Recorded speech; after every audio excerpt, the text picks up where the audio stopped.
nuances, the quality of our guests, always in every case. And as we spoke to Dr. Yardeni moments ago, we speak now to Jeffrey Sachs. To say he's economic professor at Columbia University barely describes his contribution. I want to make note that he was 10 years out front on the collapse of American education and the struggle of two Americas. I am very worried that we are on a path of escalation to nuclear war, nothing less than that. This is a path of extraordinarily dangerous escalation. A lot of the world is watching the events in horror, and a lot of the world doesn't like this NATO expansion, which they interpret as at the core of this. They want to see compromise between the U.S. and Russia, as we describe it in the media, as an unprovoked attack by Russia on Ukraine. That's, anyone in the United States, they'd say, well, what else is it? But that's because the way that our media have been reporting this conflict goes back a long time. It didn't start on February 24th, 2022. In fact, the war itself started in 2014, not in 2020. Well, Europe is in a very, very sharp economic downturn. The sharp decline of output and living standards also shows up as a rise of prices. But the main fact is that the European economy is getting hammered by the sudden cutoff of energy, and now to make it definitive, the destruction of the Nord Stream pipeline, which I would bet was a U.S. action, perhaps U.S. and Poland. This is Jeff, we got to stop there. That's quite a statement as well. Why do you feel Absolutely. that was a U.S. action? What evidence do you have of that? Well, first of all, there's direct radar evidence that U.S. helicopters, military helicopters that are normally based in Gdansk, were circling over this area. We also had the threats from the United States earlier in this year that one way or another, we are going to end Nord Stream. We also have a remarkable statement by Secretary Blinken last Friday in a press conference. He says, this is also a tremendous opportunity.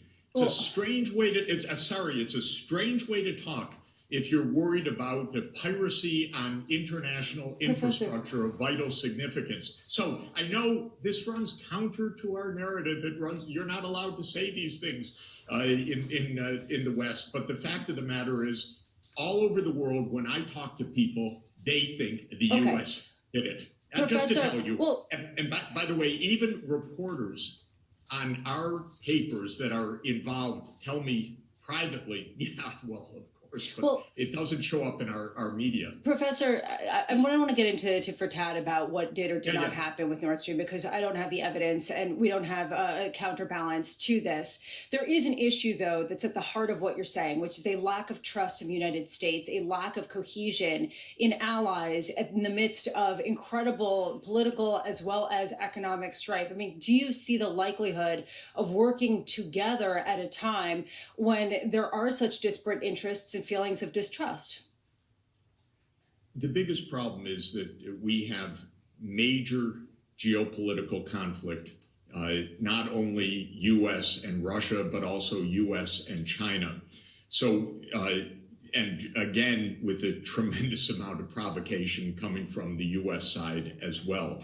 So we're breaking any sense of stability right now.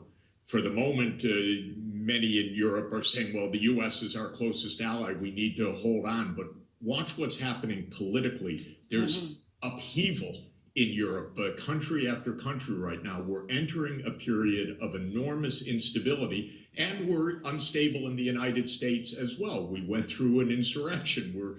We're still not past that.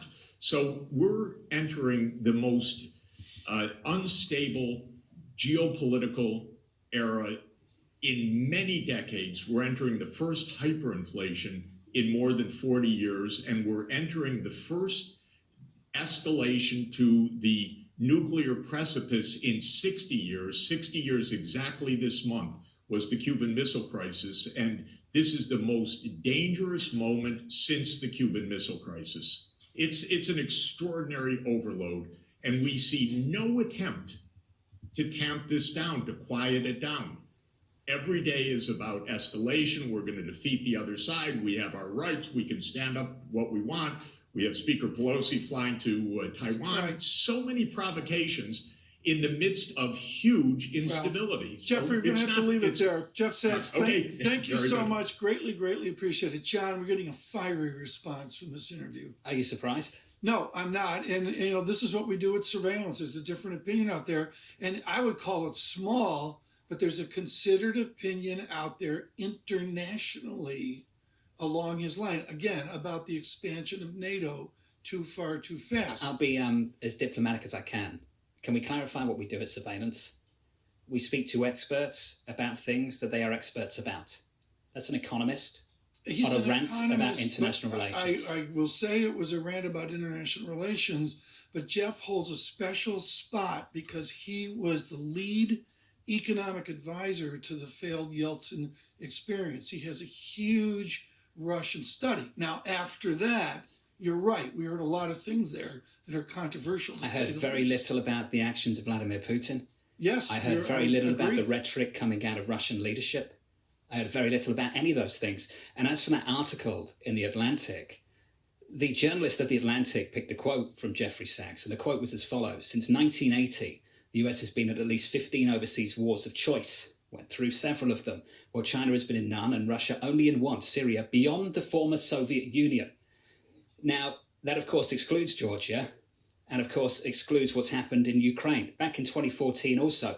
And also, in a sense, opens the door to say, well, it wasn't beyond the former Soviet Union, so Georgia and Ukraine is okay. I think, yeah. Tom, incredibly complex, some of the accusations that The Economist is making about international relations without any evidence behind it whatsoever.